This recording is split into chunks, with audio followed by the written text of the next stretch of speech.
Hello, xin chào các bạn đã quay trở lại với review 5 phút. Ở cuối tập 83, sau khi hấp thu hỏa dịch dưới gốc thần thụ Thái Dương, trí tôn cốt trên người của Thạch Hạo lại một lần nữa tăng trưởng rõ rệt.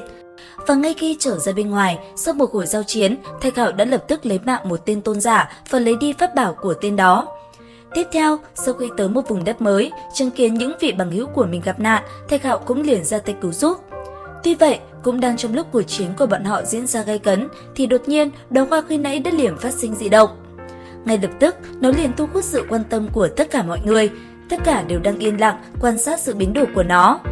Và tất nhiên, thứ mà mọi người chờ đợi nhất chính là thân ảnh đang được thai nghén ở bên trong đóa hoa kia. Và rồi, thời gian trôi qua, rốt cuộc nó cũng dần thay đổi. Khi đóa hoa chạm mặt đất, cũng là lúc ở trung tâm của nó, một thân ảnh đang dần thành hình. Ở phía dưới, chứng kiến chuyện này, tất cả mọi người đều vô cùng chăm chú quan sát. Có rất nhiều giả thiết được mọi người đưa ra, thế nhưng hiện tại vẫn chưa có gì là chính xác.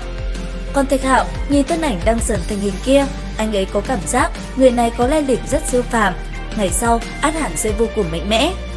Và ở phía dưới, đám tôn giả kia cũng hiểu được sự trân quý của đóa hoa này, bởi vậy bọn họ cùng rắn chín đầu cũng bắt đầu hành động. Thế nhưng, ngay khi công kích của rắn chín đầu vừa đánh về phía đóa hoa kia, một đòn phản chấn đã bay ngược lại, suýt nữa đã chém đứt đầu của nó. Còn đóa hoa kia, chỉ trong thoáng chốc, ở trung tâm của nó, một thân ảnh nữ nhân cực kỳ xinh đẹp đã được thành hình. Khi lớp vỏ kia dần biến mất, nó cũng dần để lộ ra một cô gái tóc vàng vô cùng xinh đẹp, vẻ đẹp của nàng ắt hẳn ít người ở đây có thể so sánh. Lúc này đây, mọi người ở đây đều im lặng đến lạ thường, tất cả chỉ lặng lặng quan sát, hiển nhiên không ai dám động thủ. Thế nhưng rất nhanh, mọi thứ đã có chuyển biến. Đóa hoa kia sau khi thai nghén, đột nhiên nó bay thẳng về phía một tòa cổ điện. Điều này khiến mọi người giật mình hoảng thốt. Thế nhưng rất nhanh, mọi người cũng nhanh chóng đuổi theo nó. Còn Thạch Hạo, sau khi ngẫm nghĩ một hồi, anh ấy mới đuổi theo đám người kia. Và rất nhanh, chỉ trong thoáng chốc, một tòa cổ điện đã xuất hiện trước mắt mọi người. Nhanh chóng đi vào bên trong, một tòa cung điện nguy nga rộng lớn đã làm mọi người phải cảm thấy kinh ngạc.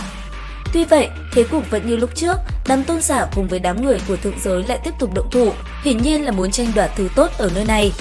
Còn Thạch Hạo, anh ấy lúc này vẫn đang lẻ loi một mình, hiển nhiên là chẳng theo phe nào hết. Tuy vậy, những vị bằng hữu tới từ thượng giới vẫn ra sức kêu gọi Thạch Hạo về phe của mình. Thế nhưng ở bên cạnh, cái đám nam nhân kia lại tỏ vẻ khinh bỉ anh ấy.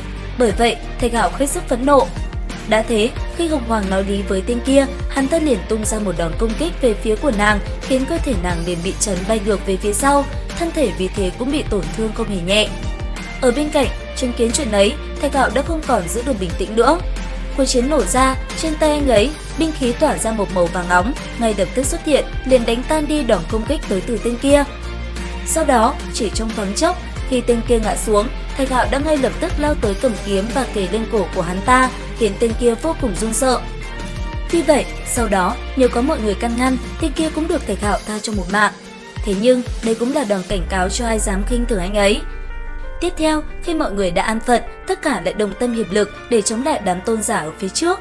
Và sau một hồi võ mồm, hai bên đã liền lao về phía đối phương mà chiến. Lúc này đây, một cuộc hỗn chiến nổ ra, ở trên người bọn họ, bảo thuật không ngừng phát sáng. Bên phía Thạch Hạo, mọi người phải đối diện với công kích tới từ 5 tên tôn giả kia. Hiển nhiên, đây là một cuộc chiến rất khốc liệt. Thế nhưng, cũng trong trận chiến ấy, Thạch Hạo đã vô tình nhận được một thứ tốt, đó chính là một khối bảo cốt. Bởi vậy, anh ấy đã bị đám tôn giả kia tập hợp vây công. Và liệu rằng tiếp theo, Thạch Hạo sẽ làm gì để chiến thắng bọn họ? Cùng theo dõi kênh để tìm hiểu chi tiết hơn nhé! Đến đây thì hết tập 84 Thế giới hoàn mỹ. Xin chào và hẹn gặp lại các bạn ở những video tiếp theo.